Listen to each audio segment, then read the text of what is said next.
You're tuned in to Oilers Nation every day with Tyler Yaremchuk, live every weekday on the Nation Network YouTube. Five in a row. It's officially a heater for the Edmonton Oilers. Let's get into it with the lead.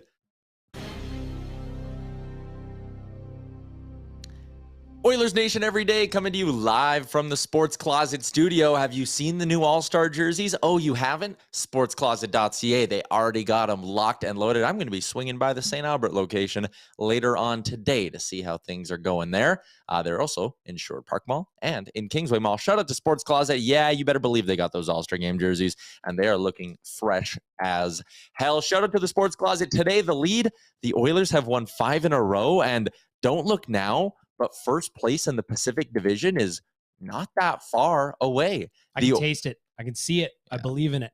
I like that we just have Baggedmilk's mic hot 24/7. Should be. Good. Yeah, why not? Why not? Baggedmilk is around for the bro down today because it is a Friday, but the Oilers are only 3 points back of the Seattle Kraken. The Oilers are only 3 points back of the Vegas Golden Knights. The Oilers are 1 point back of the LA Kings. They got a ton of help on the out-of-town scoreboard yesterday as both LA and Vegas lose. In Seattle, it was so close. It was right there. They almost blew it right at the end, but regardless, Edmonton takes care of business on home ice against the Tampa Bay Lightning in what was one of the most electric and entertaining games of the season. I bring in my co-host on the show, Liam. Any disagreement with that statement? I think it was the most electric game of the season. Yeah, it felt like a playoff game, which is super weird considering we see Tampa Bay twice a year. It was like they play each other every night, and just it was awesome, to be honest. Like, it was so fun. Like, usually when I'm at home, like, I don't cheer for every goal. Sometimes, like, yeah, woo. You're just kind of sitting there, like the third one, or maybe the Hyman one. Yeah, I got him out of my seat and pumped the air. It was buzzing last night in Horrobin manner. Well, and it all started with Patty Maroon, former friend, tripping, little push, little slew foot on Connor McDavid. Once that happened, the whole thing got spicy. Mm-hmm. Yeah, so we're going to get into all of that with our 3 big things for Montana's here in just a second. As always, we are streaming to you live on the Nation Network YouTube, where, Liam, our like goal today, we're just going triple digits. I know we usually do 90. We can do 93 because BM's here. That's probably better, huh? It is Friday. And also, 93 was going to be my like goal yesterday because I got the Dustin Penner jersey up. Nice how many goals he scored for the Edmonton Oilers when he was here. So it works out well. All right, if you're watching on the Nation Network YouTube, hammer that like button down at the bottom. I see a lot of Philip Broberg love in the chat as well. Sergeant Battle, though, he was the one who snuck in with the first comment of the day. Huge win from the boys. It was great to see players sticking up for their stars and each other. Now let's go win the next 3 before the break and be in contention for first in the division. We're already in contention, Sergeant Battle. We are rolling. The Oilers are on fire. Let's break down what we saw in last night's hockey game, courtesy of our friends at Montana's. Their brand new comfort menu is out now. Montanas.ca. There's a mac and cheese in there. That looks just fantastic. The apple crisp for dessert. Look at this. How could you not want to hit up your local Montana's at some point this weekend? Montanas.ca for more on that menu and their fantastic lineup of daily deals. My first big thing, coming together. A lot of stuff is coming together. The Oilers play seems to be really finding form, but also the team themselves is coming together. And that ties into what we saw last night, pretty much right off the jump. It was relatively early in the hockey game, I should say, when Patrick Maroon knocks down Connor McDavid, and then McDavid gets up, and actually you'll get a look at the play here. The Oilers already up 1-0 in the hockey game. McDavid comes in, gets knocked down by Maroon, and then Pat Maroon with a super dirty slew foot. I'll have more on it in a second. And then the shove on McDavid as well, and then all hell breaks loose. Like, I was at the game, and where I sit is kind of exactly like opposite of that. So I'm on the other side of the net, kind of right up from what would be, in this case, the Lightning goal line. So I had a great view of this whole scrum, and I'm not sure how well it translated on TV. Connor McDavid was pissed off. This was not like a big brother, little brother shoving match, like, hey, what are you doing? McDavid was mad. You could see it on the replay. They did like a reverse angle on TV where you could see Connor was not happy. Yeah. And I think you just got it in the tail end of what you're seeing on the stream. When Maroon's skating to the box, Nurse is standing up on the bench. Nurse is barking at him, and Maroon is like pointing his finger at Darnell Nurse and that's who he's pointing at there was Darnell Nurse. So I know the camera doesn't really show that, but being in the building last night, like there was legitimate hate in that moment, and it confused me to an extent because Patrick Maroon, you would probably be out of the league if it wasn't for Connor McDavid and that 127 goal season. Maybe that's a little harsh. I know he's a 3-time Cup champion or whatever, but like your career was saved by 97 in blue. Yeah, and I got to give Patty some credit because Tampa was kind of reeling at that point, and sure. I looked at that as a move as he's going to take Connor out, get the boys going on the bench because he just kind of lit the fuse from there and it blew up. Yeah, he did. It really blew up. But the point here of my first big thing is just that this team's standing up for each other. Yep. Remember when Connor McDavid got the knee from Mackenzie Weegar and no one did boo? Louis Eriksson before that. Yeah. Alex Edler. Alex Edler. Or sorry, Alex Edler. Yeah. Shout out Louis Eriksson. Shout out to Louis Eriksson. Shout out to Louis Eriksson. Wherever he may be. But this kind of stuff wasn't happening earlier in the season. I got a stat for you. Okay. The Oilers have 5 fights in January alone. They had 5 the previous, whatever that was, the entire season. Wow. They're standing up for each other. They are, and I love it. And we're getting a look here at the Klim Kostin Pat Maroon fight, which I also, and maybe I'm just reading too much into this, maybe I'm a little bit too irked at Patrick Maroon this morning or this afternoon. I think he initially waved off Kostin and tried to jump him. Because if you notice off the draw, Kostin takes a stride away and then realizes, oh, we are doing this. And they were yapping a lot. So my read on the situation is, again, Maroon's being greasy. Maroon also slew-footed Derek Ryan later in that hockey game as well and was given a penalty for it. He was just, I get that's maybe his job is to get under the skin of the opposition, and I suppose he did that. Something else I noticed being at the game is before the second period, right before this tilt, Maroon was on the ice and he skated along the glass of where that first incident with McDavid happened, and he was smiling and kind of mouthing words to some Oilers fans. That's hilarious. Like, it was funny when that draw happened last night on the broadcast because Louis DeBrusque was just like, Jack, they're going to go here. We can tell it. They're going to go. Get ready for a fight call here, Jack. It was great. I love Klim Kostin because no hesitation. He'll stand up for McDavid every day. How about it's his the best fight card now? Patrick Maroon, okay, Lemieux, Cassian. I couldn't remember the third one. And then essentially Tanev in a way, Brandon Tanev, right? I know he didn't count as a fight, but he punched him. Last night on Oilersnation After Dark, we were talking with Connor Halley, and he was just saying, this guy's not going to have to buy a drink in this city ever. Klim Kostin has taken over a big way. No. Only waters. Only waters. Yeah, I'll buy all these waters. Yep. The nice ones, too. Reed is in. Reed is in and says Big Rig is now the big plug. And I mean, I guess that's his job, right? He's supposed to be public enemy number 1 to the opposition fan base. So I get it. I just thought last night there's a certain line, I think, there should be a certain level of respect between him and Connor McDavid. And I think he crossed a bit of a line. Do you know what? Like, if I kind of agree with you too. I think it's interesting. If he hadn't slew-footed him and it was just like that greasy little cross-check after, I think we'd be saying like, okay, whatever. But like, it's the fact it was you hurt guys doing that. Yeah, badly. And you did it twice in a game. You slew-foot him, then you do the cross-check, and then you kind of do that greasy fight thing too, where you step away, make it seem like you're not going to do it, and then you fight. And then you essentially probably lose the fight. Kostin got the better shots in there. Right? It was at least an even tilt. Aaron, could we get the Kostin and Maroon fight back up? Because I just want to show people again kind of what I see on all of that. Captain Felton's in. Says both games were blacked out in van. So it's a good thing we're showing you the clips, Captain Felton. Otherwise, you wouldn't be able to see them. But yeah, run this back. I want to see this from the beginning. Okay, so they're yapping.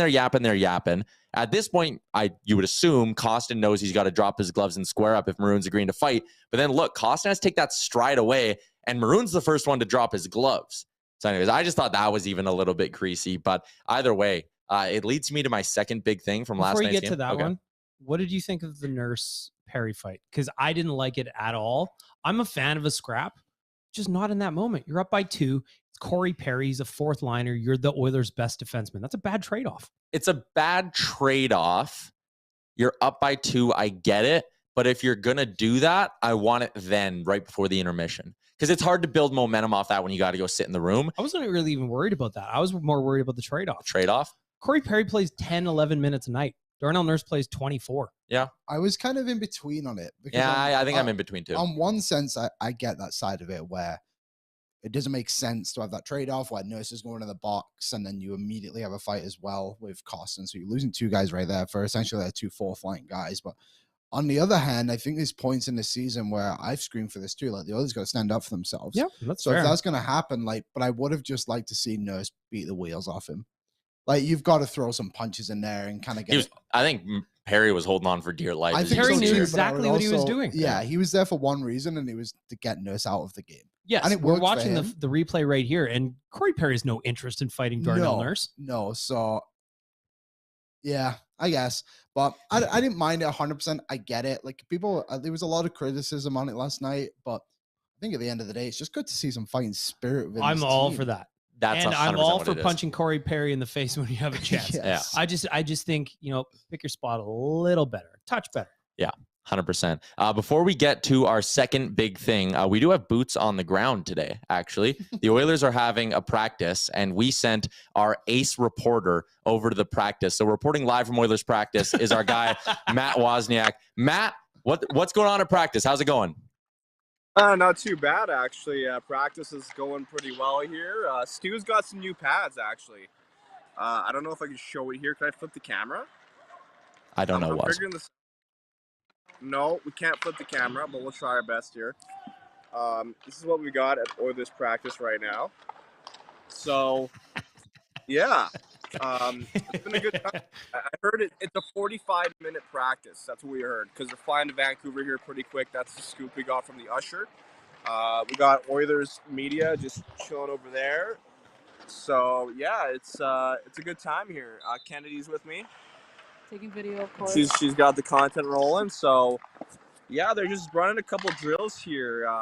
Nothing much to report, honestly. Just a couple one-on-ones, two-on-ones. So yeah.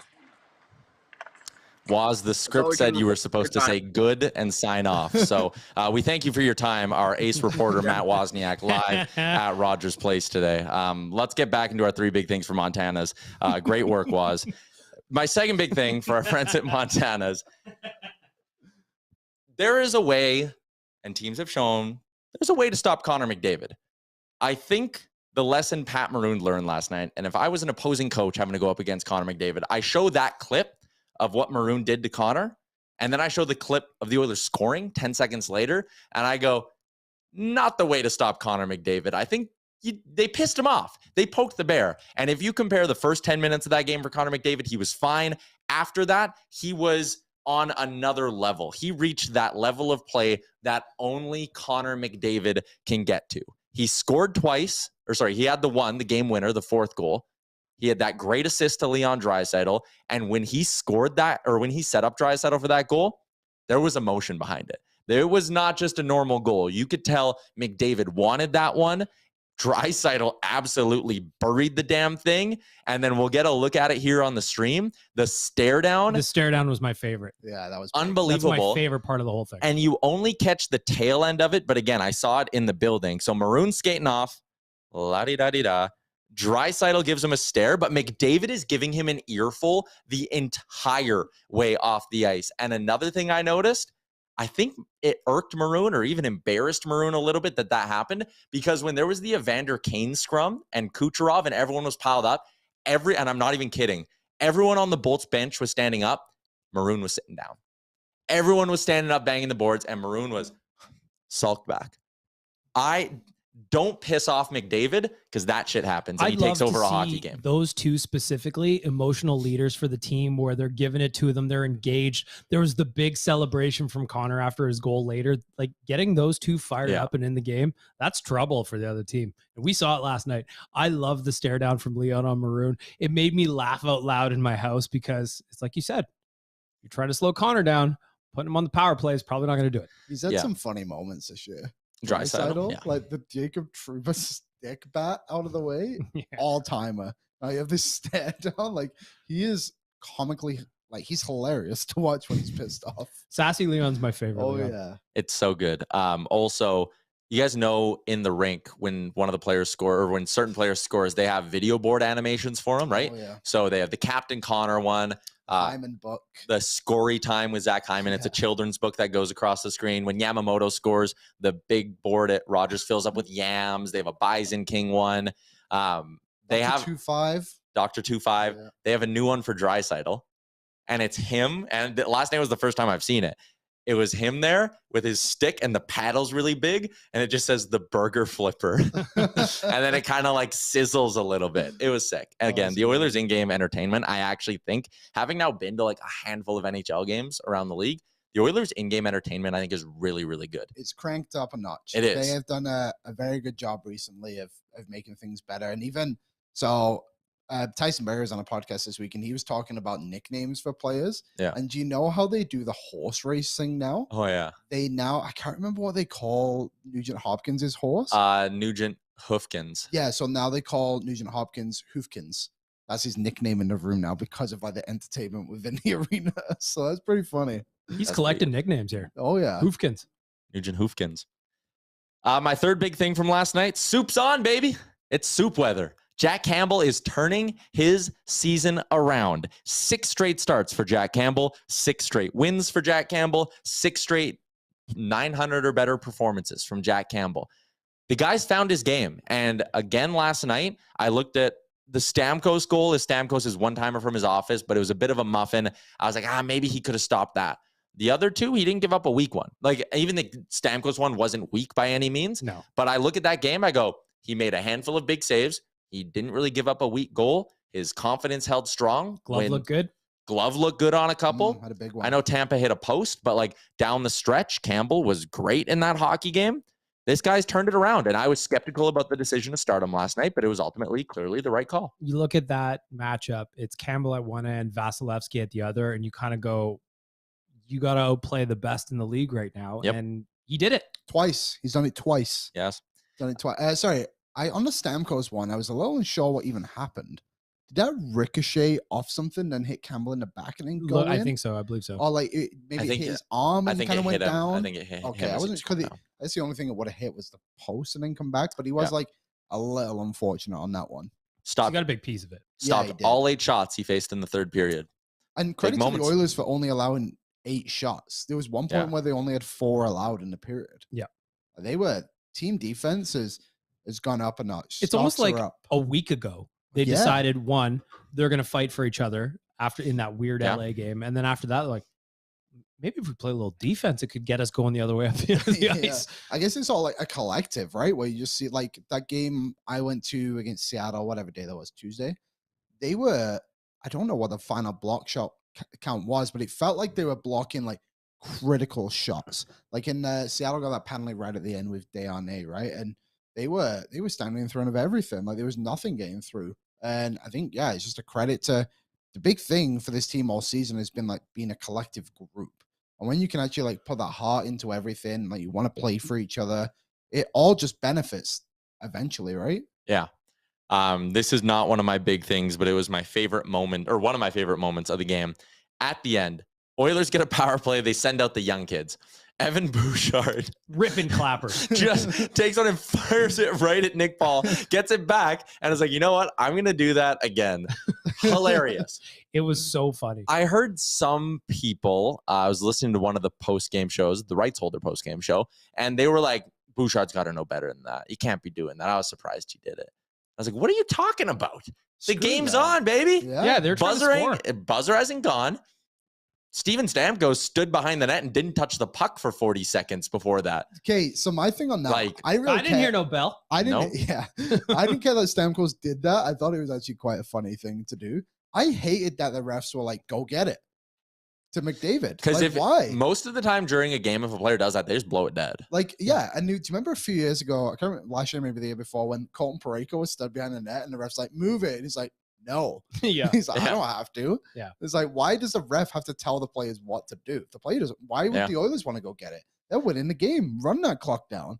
Oh, man. But yeah, Bouchard shooting those 2 at Nick Paul. But then Bouchard always kind of has like that. He's like, what?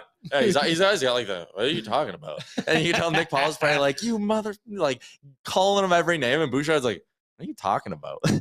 I loved it. It made me laugh. Again, another one that made me laugh out loud last night. Yeah. A lot of good moments. One thing I wanted to address So there was obviously the missed call on Kucherov, where A handful of them. Yeah, yes, to say the least. But the one where the Kane got the tripping penalty. That was Can one someone of the, explain to me how the Oilers, how they reviewed a 2-minute penalty? Like, were they reviewing a 5? Yeah, they thought it was a kick. But I thought it was kind of like, if it wasn't a 5, it was nothing. Like, how can you just hand out 2 minutes? Because it's kind of like the high stick thing, right? Yeah. Where like you can test, if you give out 4 in his blood, you can review to see if it was his stick or somebody else's. I don't know if I've ever seen a penalty handed out for 2 minutes on a review. Yeah, we're watching the clip again here right now to get a look at it. There's a bunch of things that make me mad about this, so I'll try to keep my thoughts as organized as I can. Okay, Pat Maroon gets 2 minutes for the initial one, gets nothing for the slew foot. On the league's best player. On the league's best player, McDavid skates up to the refs and says, "What about the slew foot?" Mm-hmm. They don't call it. Mm-hmm. They don't even review it. That could have been a 5-minute major. You could have given them a double mind. You could have given them a bunch of things for that. Easy. And you don't review that. Yep. Okay. Nikita Kucherov runs around and does basically whatever he wants. Is someone knocking on our walls? We're doing construction up in the Airbnbs, I believe. All right.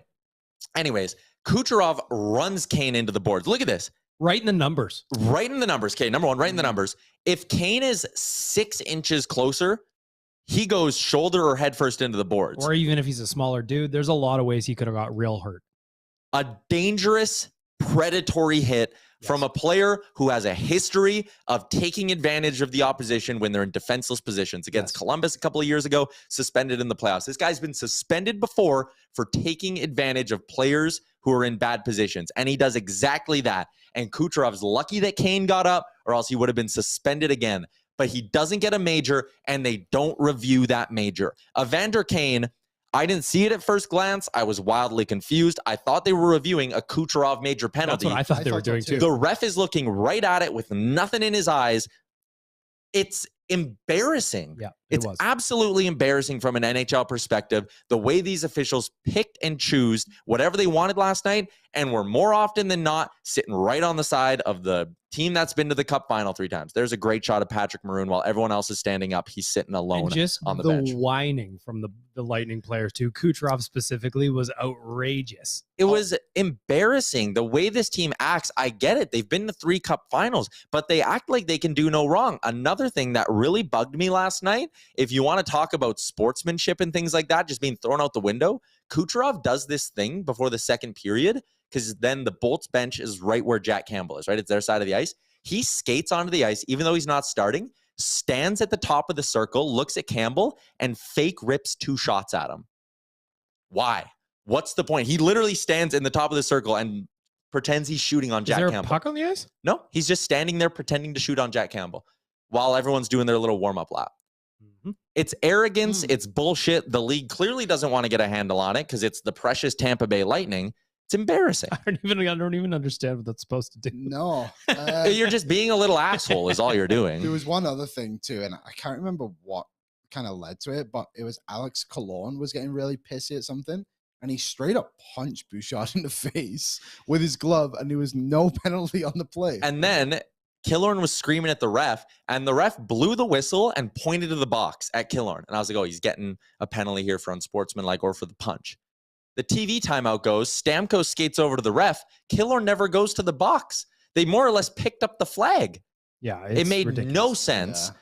That made no sense. Fogel getting called on the dive, whatever. I guess you called the dive earlier in the game, so you wanted to even it up. I didn't mind that one. I think it was a dive. Like at first I was like, there's no way that Kucherov's gonna whine his way into evening this up. And then you see the replay and you go, Yeah.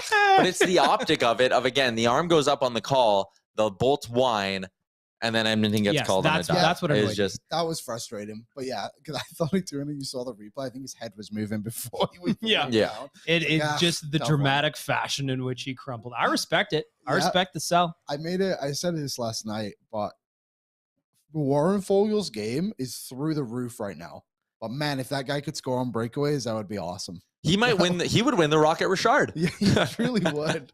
But I guess we just can't have everything. And One step at a time. I'm just going Mr. to make Fogel. one recommendation for Warren Fogle. A little Gaetan Haas never hurt nobody. Oh, You know, that's you it. wind up and clap one from the hash marks. Well, that's you it. wind up and clap one from the hash marks. He tries the same move time, eh? It's the like backhand, wait out the goalie, and then try to quickly flip it over him on that short side or far, whatever it is. He's got He tries one the same pitch. move. He's got one pitch, baby. It's Right down Broadway. yeah, Always. it's right down Broadway. But Jake's in says you should play a drinking game with how many cross checks Tampa Bay got away with. You'd be plastered. Oh, we'd be in the hospital this morning. Yeah, it's crazy because I mean we sit here and talk about whatever how McDavid doesn't get treated differently than any other player. Okay, he's the best player in the world. You'd think you'd want to protect him a little bit. They don't. Their stance is everyone gets treated the same. The Bolts clearly do not get treated the same. That was outrageous last night. Also, going back to the Kucherov to the numbers thing on Kane a little bit. Do you think there was any part of Kucherov that knows he can take a free shot at Evander Kane right now because Kane can't do Can't fight anything? it. Can't fight back. I was kind of thinking that until like Bob Stauffer addressed it on the broadcast, said Kane won't be fighting until after the All-Star break. He must be just gripping it right now. I'm thinking, You know, he would have loved everyone. He would have just ripped him apart. Yeah. It is. It's taking advantage for sure. So, anyways, Cody Beach and Jean Hebert, the officials from last night, Yeah, thumbs down. fucking terrible. Do we Get a handle on the game, my guys. Do we have any other big topics to talk about? I got one that Yeah. we haven't discussed. What do you got? We've almost gone half an hour strong on just the game. So this is not on the game. This is something that happened off the ice. But Do you want to bring Waz back in from practice to discuss? maybe if there's been any hugs, was if you're listening, just tune back in and we can figure it out. But how about that list of top 100 players and Leon Draisaitl not being on the list at all? So the Athletic did their Yeah. NHL 99 Was and it ranked 99? Okay. ranked the 99 best players in the NHL modern era. Yeah, so I believe it went from like the 80s onwards. Yeah, 80s onwards. And Leon Draisaitl was nowhere to be seen. Hmm. And I was reading Daniel Nugent-Bowman's article on it briefly, and I believe the highest he was voted was like 85. Yeah. And that was lower than Marc-Andre Fleury, who was the 99th player. So like basically Draisaitl was like nowhere to be seen on this list. It's just amazing we're at this point where Draisaitl is just so disrespected for what he actually is doing in the NHL at the moment. Like he's second in league scoring. He's had more 50-goal seasons than Daniel Sedin ever did. He's had more 100-point seasons than Henrik Sedin ever did. He's had more 100-point seasons than Austin Matthews, and he is just not on this list. All three of those guys are on the list, and I'm not disrespecting those players because they're all great too. Mm-hmm. But Draisaitl's in that conversation. Wasn't Matthews on the list? 64th? So He was higher than both the Sedins. Matthews gets in as one of the 99 best players of the modern era. And he's like not even at the bottom. Like he's right smack down in the middle. Also, they put Connor McDavid, I think, 16th. 16th. So I'm trying to think of like 50. Like McDavid, I get it. Like he hasn't won. Like you got to put people in the top 10. Like it's probably going to trump a lot. Like but Messier is not even in the top 10. Like, I'm very curious to see what this top 15 is going to look. Obviously, Crosby, Ovechkin will be in there. Brodeur. Maybe we'll do our own at the Nation Network. How about that? There you go, Connor. Who's 15th there? 19? Eiserman. Oh, okay, yeah. All right. Anyways, interesting. that's what's bugging Liam today. I just like it's just crazy to me that we're at this point where someone who is so dominant in the league and a multi-dimensional player, and he's just not even in the conversation. Yeah. How? Yeah, I don't get it, man. Yeah. What else I want? All-Stars came out yesterday. Stuart Skinner and Leon Draisaitl both go into the NHL All-Star game. If you watch this show, you would have known that already because we speculated pretty hard on that. Also, I had another piece of breaking news last night.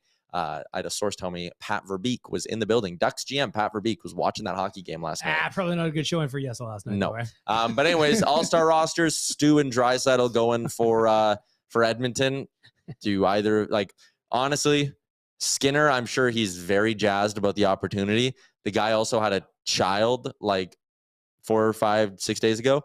I'm sure he wouldn't have minded a week at home. I think I agree. I just think this list is stupid. Like they're all all-stars. They all should have already been there. It shouldn't have taken a fan vote to get Leon Draisaitl to the NHL. Leon Draisaitl and Nathan McKinnon were not original all-stars. That is absolutely insane. And the disrespect for Ryan Nugent-Hopkins. That too. Honestly. Ryan Nugent-Hopkins. Hoofkins. Yeah. Maybe nuts. Draisaitl will opt out and Nuge will take a spot at the game, which would be cool. But I'd love to actually know the YouTube chat's thoughts on this. So chime in, please. And also hit the like button. We're only at 60. Chime in. Does the fan vote matter to you as a fan? Do you care? Because that's how they do it, because they want fan engagement, fan interaction. They think it's good for the All-Star game to have players that, fans care about in. But again, these were just the same guys, as Liam said, who would have got in anyways. So why bother is my point. Yeah, I agree. I completely agree. Yeah, I don't know. It's just pointless. Like, it's such a hassle to vote too. You have to log onto the website, make an account, like all this stuff, and then you leave your votes. Like, I know eventually they changed it to Twitter and everything, but just make it like a social media thing. It's so much easier to be like hashtag All-Star Nugent-Hopkins, whatever we're calling him. John is in and says Daniel Paye was robbed. I'm more of a Chuck Kobasu guy myself. A different John with an H, is in and says Verbeek's getting creepy with all this Oilers stalking. Didn't he follow them to Florida earlier this season? He was in Nashville and the game before. Yeah, Nashville and Minnesota. So it is, at least to our knowledge, the third time the Ducks GM has taken in an Edmonton Oilers hockey game. He just wants to watch Connor like the rest of us. He's just a fan of this. He's like, man, I keep getting in. Yeah, he wasn't even in the press box. He was just a fake, bought a ticket. Yeah. A couple beers. Yeah, had himself a pop. Cruising around. It is Friday. That is why our boy Baggedmilk is here. It's the Bro Down with Baggedmilk for our friends at Star Mechanical. Star Mechanical been one of Edmonton's top new home plumbing installers for the past 20 years. And look at this. Look at that great truck. The numbers right there for you. 24/7 emergency service. They're the #1 plumbing and heating company in Edmonton. Call 780-481-8873 for 24/7 emergency service, or visit them at starmechanical.ca. Someone in the chat says, they're getting tired of the Jesse Puljujarvi trade talk and things like that. And I get it, but it is still notable when an opposing team's GM, especially a team that's been linked to a player like Puljujarvi as much as they have, is making the trip up to Edmonton, right? Because it's not like the Ducks are really anywhere close right now in terms of their travel schedule. It's not like he would have just hopped off a plane. Like, where are they? Yeah, okay. The Ducks are they were in Columbus last night, and they're in Buffalo tomorrow.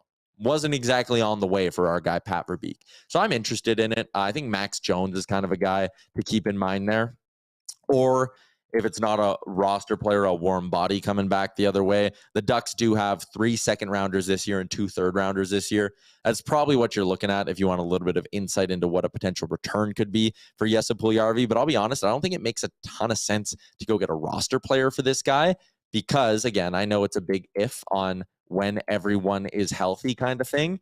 But I just look at that Oilers lineup right now. And I mean, if everyone is healthy, Janmark and Yamamoto, it's getting hard to look at that team and go, who do you take out of the lineup right now? Because you don't want to stop going 11-7, in my opinion, because Vinny Desharnais is so damn good. With Vinny, we winny. With Vinny in, we win. 3 assists for the big guy so far. In what, 5 games? I thought I was about to erupt for him last night because I thought that went straight in. Yeah. Oh man, me and Rick were texting.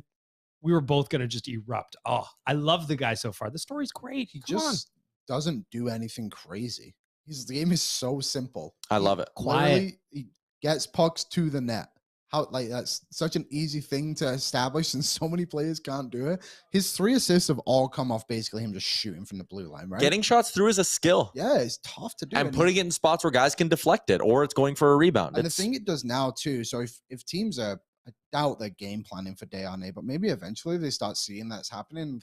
Bring a guy over that brings up the middle of the ice, is more wide open for whoever's there with him. Nurse, I guess. That just kind of brings a different element to the offense. And that's important that he's having a positive impact on this team, essentially on a nightly basis now.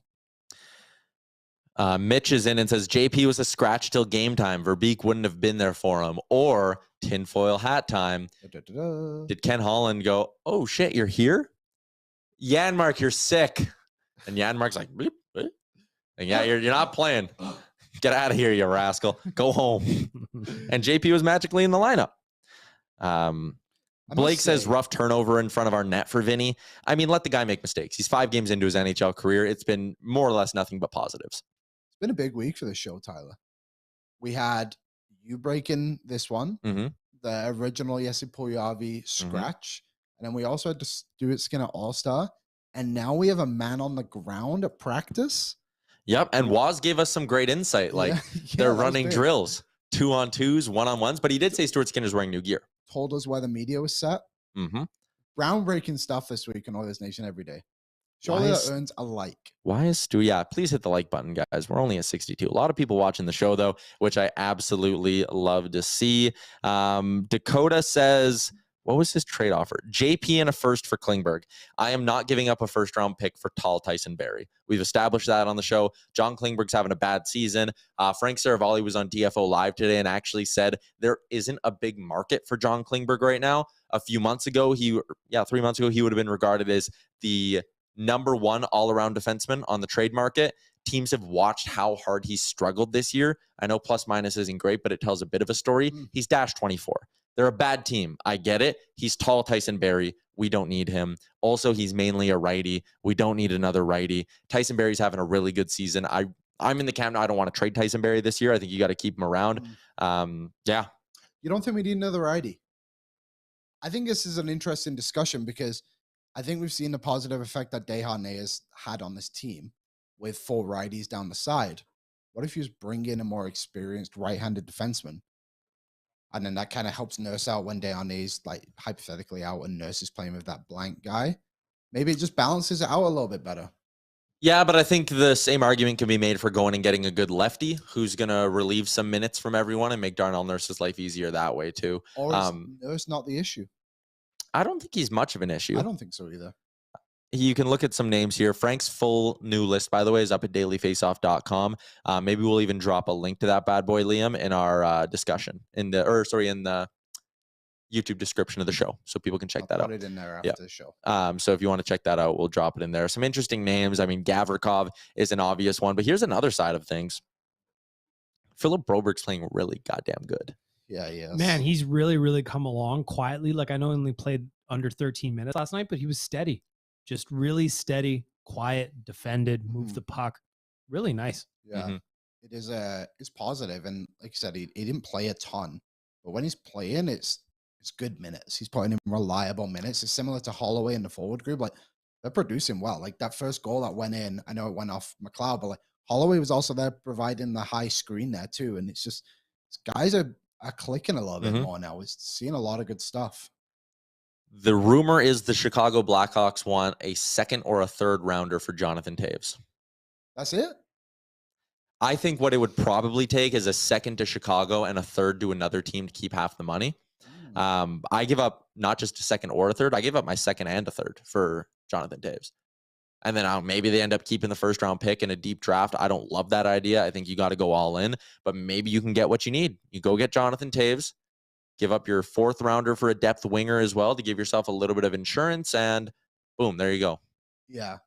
Yeah, maybe if, I mean, like you said, it's a deep draft. So if you do give up your first round pick, it's not the worst thing in the world because there is a available prospect, second, third, fourth. But also, Oilers don't need to be in that spot right now where they're thinking about the draft. They need to be thinking about winning hockey games, and that's what they're doing right now. And credit to Ken Holland. I know I was screaming from the rooftops a couple of weeks ago, like, make a trade, make a trade, make a trade.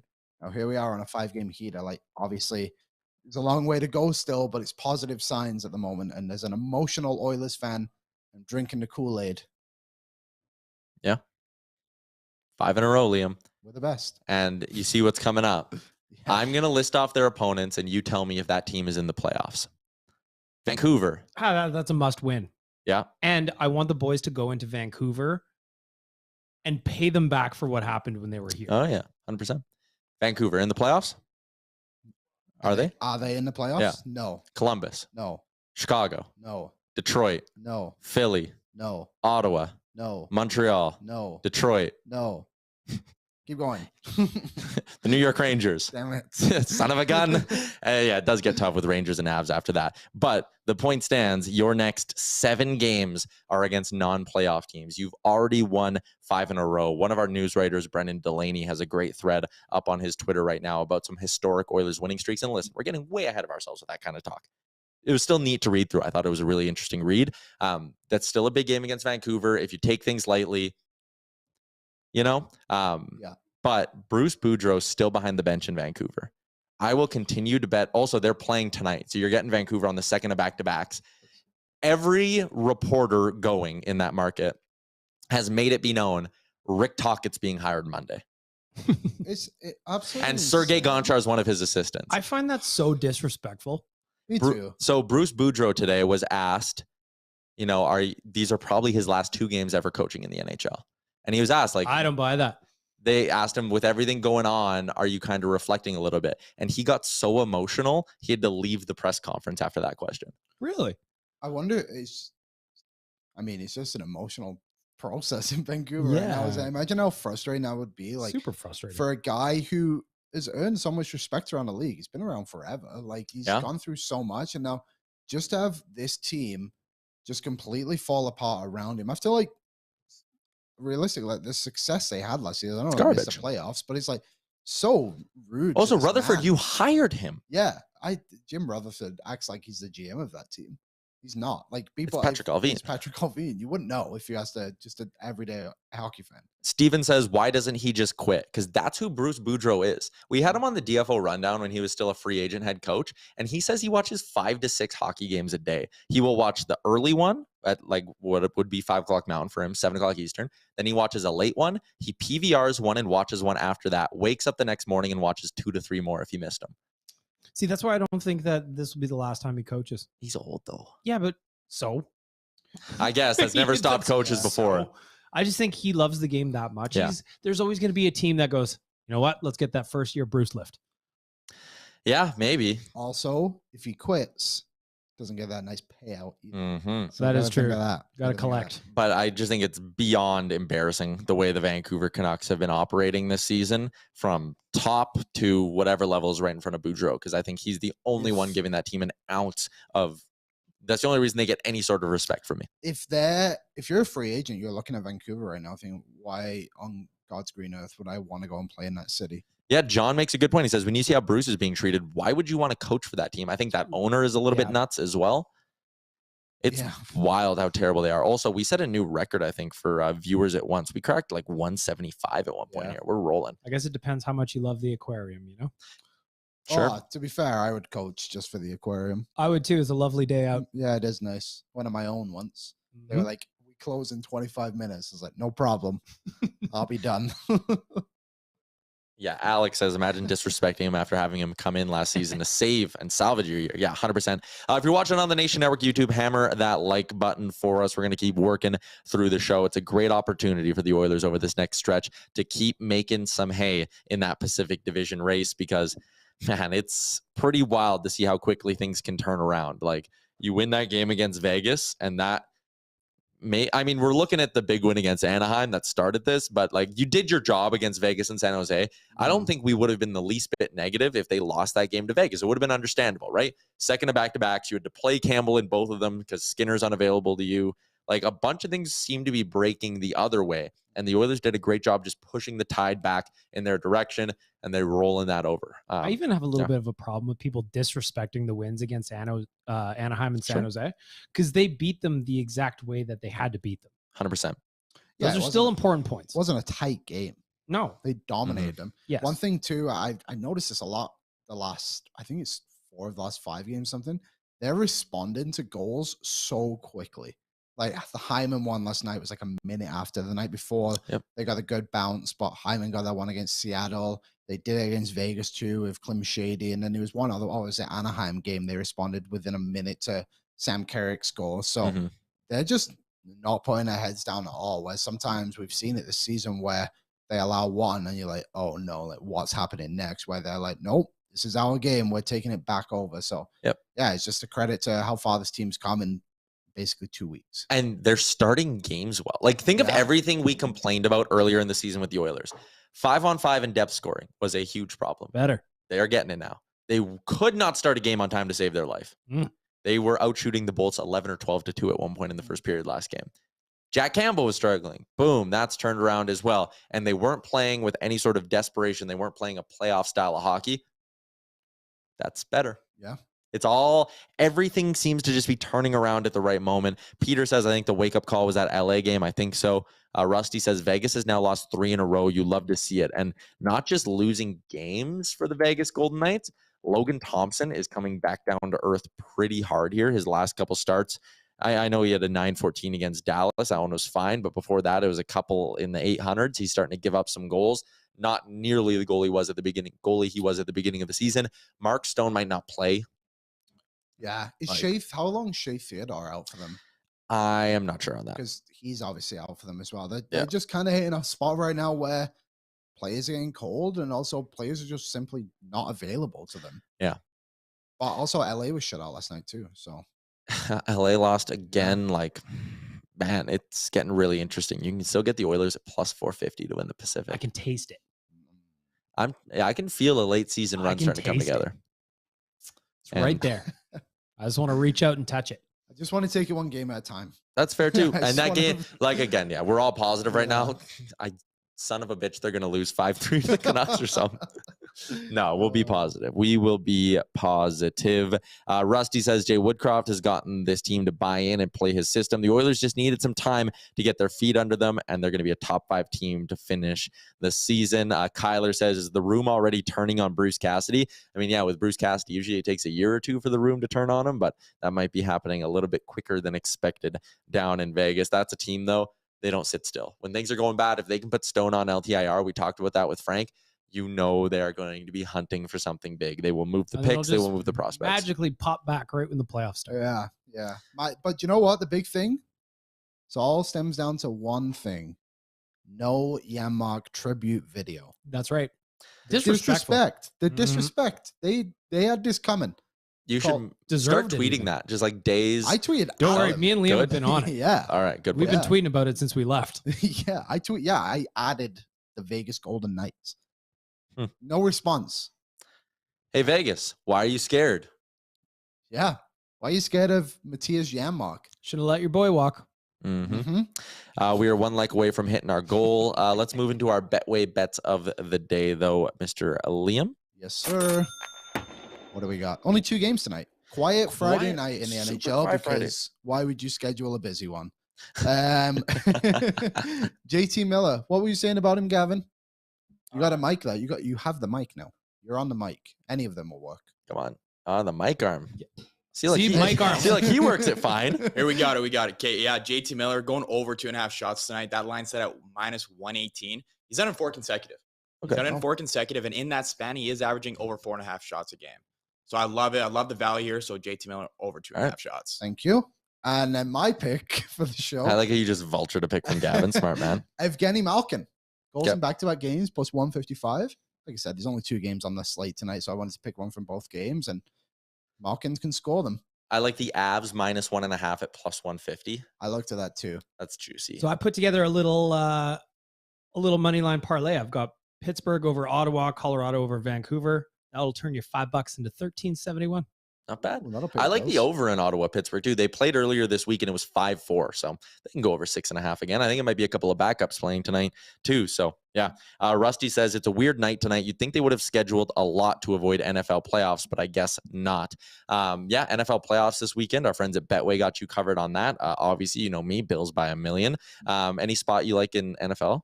I like a teaser bet on Saturday. Take the Eagles down to -2. You take the Chiefs down to -2.5. I mean, Mr. Saturday. We all thought it was Charles Leclerc in F1 Baggedmilk, but not in NFL. Trevor Lawrence never lost a game on a Saturday.